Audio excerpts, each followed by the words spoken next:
West UP, Rohilkhand और बुंदेलखंड के बाद अब चलते हैं अवध और पूर्वांचल, जहां 235 सीटें दांव पर हैं। यहां योगी और अखिलेश में टक्कर बहुत कांटे की चल रही है। गोरखपुर, अयोध्या, प्रयागराज, लखीमपुर खीरी जैसी बेहद अहम सीटें यहां पर पड़ने वाली हैं। यहां योगी आदित्यनाथ का भी गढ़ है, केशव प्रसाद मौर्य का भी गढ़ है और यहीं से स्वामी प्रसाद मौर्य भी आते हैं, जिन्होंने कई बड़े दावे किए हैं। योगी आदित्यनाथ इस रीजन में आगे जरूर दिख रहे हैं, लेकिन अखिलेश यादव भी बहुत तेजी से आगे बढ़ रहे हैं। पहला वोट पड़ने के 22 दिन पहले अवध और पूर्वांचल में पब्लिक का रुझान किसकी तरफ नजर आ रहा है, हमारे इस ओपिनियन पोल में देखिए। भारतीय जनता पार्टी 10 मार्च को फिर से प्रचंड बहुमत की सरकार बनाएगी और इन पेशेवर गुंडों और अपराधियों पर वैसे ही टूटेगी जैसे पहले टूट करके इनको बिलों के अंदर घुसाया था। इन्हें फिर से बिलों के अंदर घुसाने का कार्य सरकार करेगी।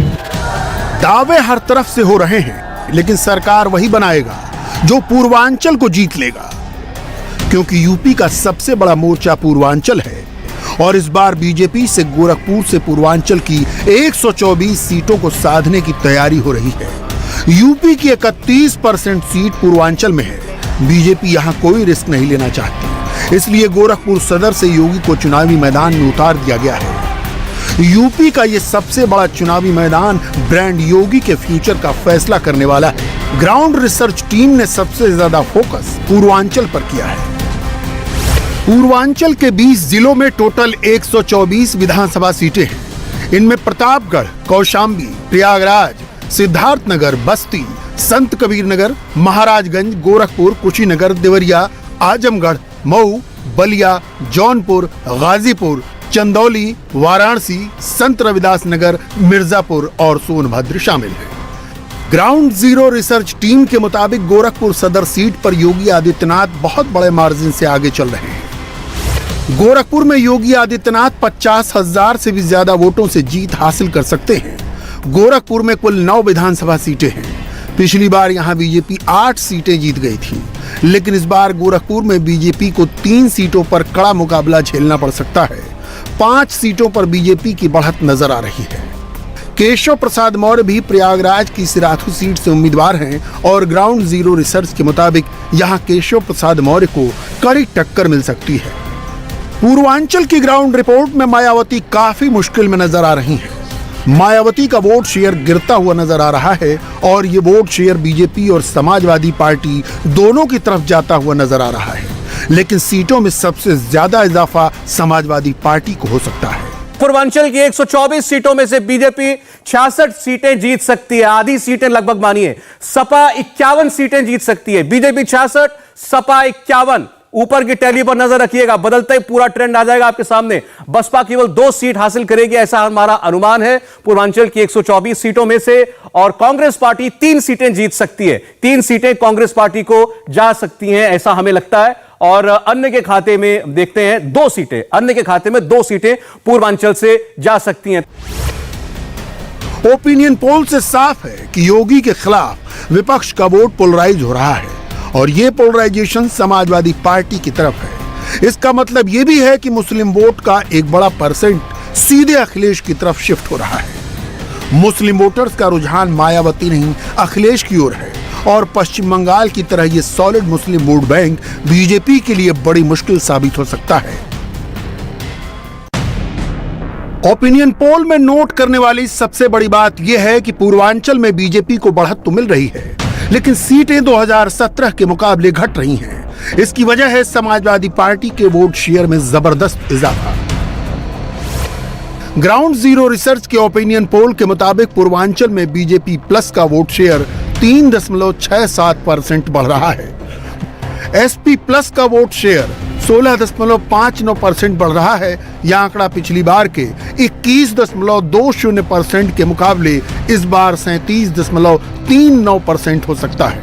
अब की बार बीएसपी को 12.14% वोटों का नुकसान हो रहा है। 2017 में बीएसपी को 23.74% वोट मिले थे। इस बार ये फिगर 11.86% हो सकता है।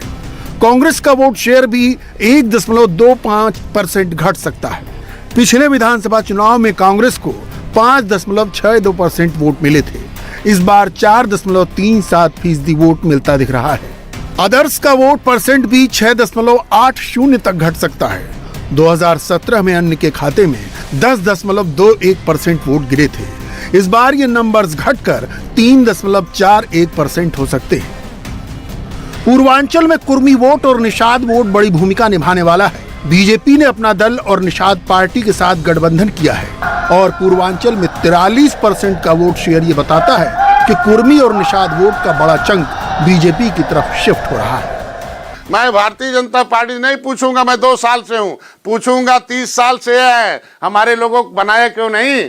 जब मेरा आदमी पढ़ेगा लिखेगा तभी ना नौकरी करेगा।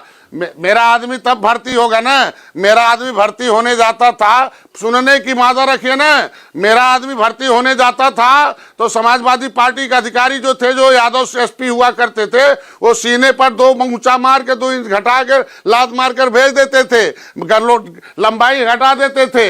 अब मैं कहता हूं केवल हाथी साइकिल बटन दबने पर यादव की ही माँ दरोगा बनाएगी और निषाद की माँ मजदूर पैदा करेगी। ऐसा नहीं चलेगा। इनके यहाँ पूरे घर भर के लोग जो है इटावा में हैं, यादव जी के घर भर में क्यों कभी आवाज उठाया? बहन जी के लोग इतने रुपए पकड़े गए, कभी आवाज उठाया? एक बेटा निषाद का बेटा सांसद हो गया, इतना दर्द हो गया, 70 साल से 550 सांसद बनाते रहे।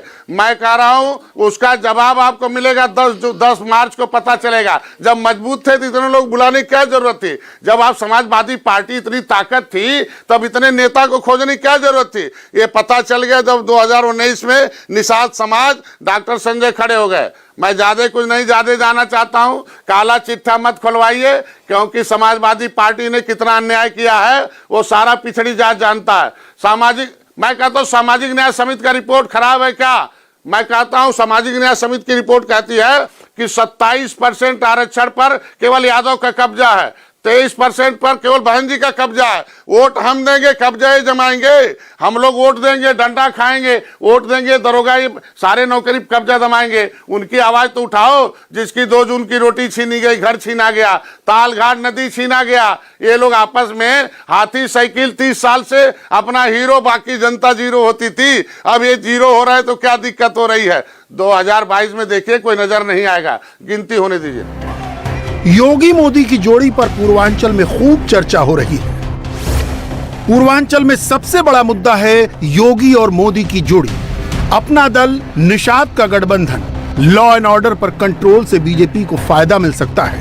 चमचमाती सड़कें और गांवों में 18 घंटे बिजली भी बड़ा फैक्टर है। पूर्वांचल के बाद अवध में सबसे बड़ी लड़ाई है। यहां 18 जिलों की 111 सीटों पर बेहद दिलचस्प। अवध का रीजन बीजेपी, समाजवादी पार्टी और कांग्रेस के लिए मुद्दों के लिहाज से बहुत अहम है। अवध प्रांत में अयोध्या का जिला है जो राम मंदिर के मुद्दे के लिहाज से योगी के लिए बहुत अहम है। इसी तरह रायबरेली और अमेठी भी अवध के रीजन में है जहां प्रियंका का टेस्ट होने वाला है। और लखीमपुर खीरी भी अवध में है जिसको अखिलेश ने किसानों के लिहाज से बड़ा मुद्दा बनाया है। अखिलेश यादव ने बीजेपी को हराने का अन्य संकल्प लिया है।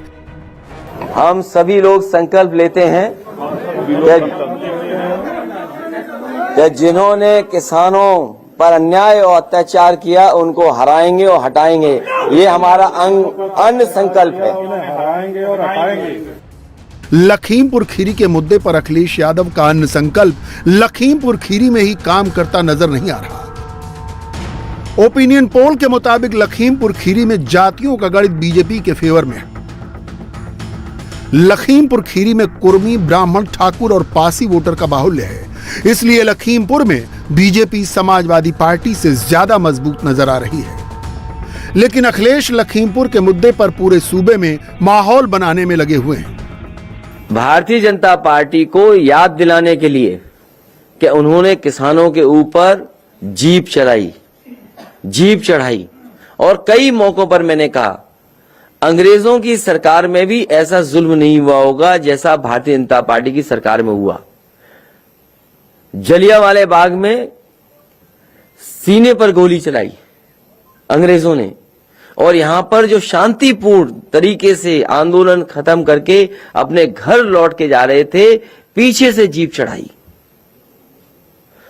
उस सरकार से क्या उम्मीद करोगे? इसीलिए हम संकल्प ले रहे हैं, ये अन्य संकल्प ले रहे हैं। जिन्होंने किसानों के साथ ऐसा व्यवहार किया है उनको हटाएंगे और हराएंगे। ये अन्य संकल्प ले रहे हैं, जिन्होंने किसानों के साथ ऐसा व्यवहार किया है उनको हटाएंगे और हराएंगे। मैं ये जानना चाहता हूं, तारीख बदलने से, साल बदलने से किसानों की आय दोगुनी कैसे हो जाएगी? जो सवाल इधर से पूछा गया था कि जब तक उसको सुविधाएं नहीं दोगे, जैसे बिजली सस्ती दे रहे से किसान को सिंचाई माफ कर रहे हैं, अभी और भी चीजें आएंगी। ओपिनियन पोल के मुताबिक अवध में भी समाजवादी पार्टी की सीटें बढ़ रही हैं और बीजेपी की सीटों में कमी आ रही है। अवध के रीजन में सबसे ज्यादा झटका बहुजन समाज पार्टी को लग रहा है। अपने वोट बेस के साथ दूसरी जाति के कैंडिडेट को खड़ा करके विनिंग स्कोर हासिल करने की बीएसपी की क्षमता बिल्कुल कम नजर आ रही है। मैं तो यही कहूंगा कि भगवान करे आपका सर्वे गलत हो अल्टीमेटली, क्योंकि हम लोग भी काफी मेहनत कर रहे हैं अपने ढंग से, हमारी पार्टी भी कर रही है, इवन हम तो कहते हैं कि कांग्रेस भी कर रही है। लेकिन इसका कारण चुनाव दो तरफा होने का एक बहुत बड़ा कारण है कि उत्तर प्रदेश की जनता बीजेपी को प्रदेश से उखाड़ फेंकना चाहती है और उस उखाड़ फेंकने में पूरी जनता का गुस्सा बीजेपी के ऊपर है कि ये परसेप्शन क्रिएट हो गया है समहाउ, और आप लोगों की वजह से ज्यादा क्रिएट हो गया है कि बीजेपी को उखाड़ फेंकने के लिए सपा ही सक्षम है। इसीलिए यही कारण है कि ये बाइपोलर चुनाव हो गया है और धरातल पर ऐसी स्थिति नहीं भी हो सकती है। 22% में से 14% जो दलित बीएसपी का जो कैडर वोट है जाटव से संबंधित वो है, उसको ही 14 ही ले लें हम अगर 22% के बजाय, और जिस जाति के कैंडिडेट को जो पिछड़े हैं उनमें से जिन्होंने हमने जिसमें जाट हैं, गुजर हैं, यादव हैं, पाल है, सैनी है, कश्यप हैं, सुनार, लोहार, कुमार, तमाम पिछड़ी जातियां जो हम टिकट दे रहे हैं, उनकी जाति कहीं पे 30% कहीं पे 22% वो हैं। और जब पश्चिम की बात हो रही है, जब पश्चिम में जब हमारा देखो सहारनपुर हम बसपा जीते, बिजनौर बराबर मिली हुई बसपा जीते, अमरोहा बराबर में बसपा जीते, बराबर में नगीना बसपा जीते लोकसभा में हम, तो 44 एमपीओ पर 40 सीट तो वहीं बैठ जाती हैं। जो दूसरे संगठनात्मक ढांचे और दूसरे समाज के लोग, खास करके ब्राह्मण समाज हमारी पार्टी से जो जुड़े हुए हैं, तो दलित लगा लो, जिसकी जाति का टिकट हुआ वो लगा लो, और जो दूसरे और दूसरी संगठनात्मक ढांचे जुड़े हुए खास करके पंडित समाज वो लगा लो, हम बराबर बैठते हैं। तीनों में हम कहां हैं? ग्राउंड जीरो रिसर्च का ओपिनियन पोल कहता है कि अब की बार अवध में बीजेपी के 1.13% वोट घट सकते हैं। इस रीजन से 2017 में बीजेपी गठबंधन ने 40.76% वोट जीते थे। इस बार नंबर्स 39.63% रह सकता है। इस बार अखिलेश को अवध से 14.02% वोटों का फायदा हो सकता है, यानी 17 में जो वोट परसेंट 22.63% था वो इस बार बढ़कर 36.65% रह सकता है। बीएसपी को 2017 में इस रीजन से 22.28% वोट मिले थे, जो इस बार 11.10% पर खिसक सकता है, यानी 11.18% का भारी नुकसान। कांग्रेस का वोट शेयर इस बार 2.06% कम हो सकता है। 17 में कांग्रेस का फिगर 6.98% था, जो इस बार सिर्फ 4.92% रह सकता है। प्रियंका ने यूपी में नारा दिया है, लड़की हूं लड़ सकती हूं, लेकिन अब भी यूपी में कांग्रेस पार्टी लड़ती हुई नजर नहीं आ रही है। ओपिनियन पोल के मुताबिक अमेठी और बरेली में भी कांग्रेस कोई सीट जीतती हुई नजर नहीं आ रही है। बीजेपी ने श्री राम मंदिर निर्माण को अपनी एक बड़ी उपलब्धि के तौर पर पेश किया है,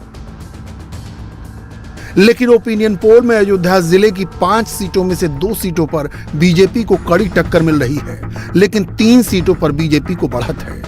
अयोध्या के पड़ोसी जिलों में भी बीजेपी को राम मंदिर के मुद्दे पर कोई बड़ा फायदा नजर नहीं आ रहा, लेकिन बीजेपी का परंपरागत हिंदुत्व का वोट मंदिर की वजह से बीजेपी को आसानी से मिल रहा है।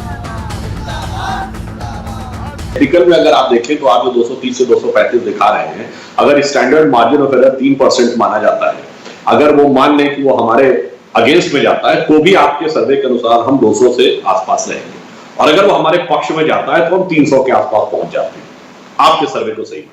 दूसरा, इसमें एक बात है जिसको गूढ़ता से देखने की जरूरत है।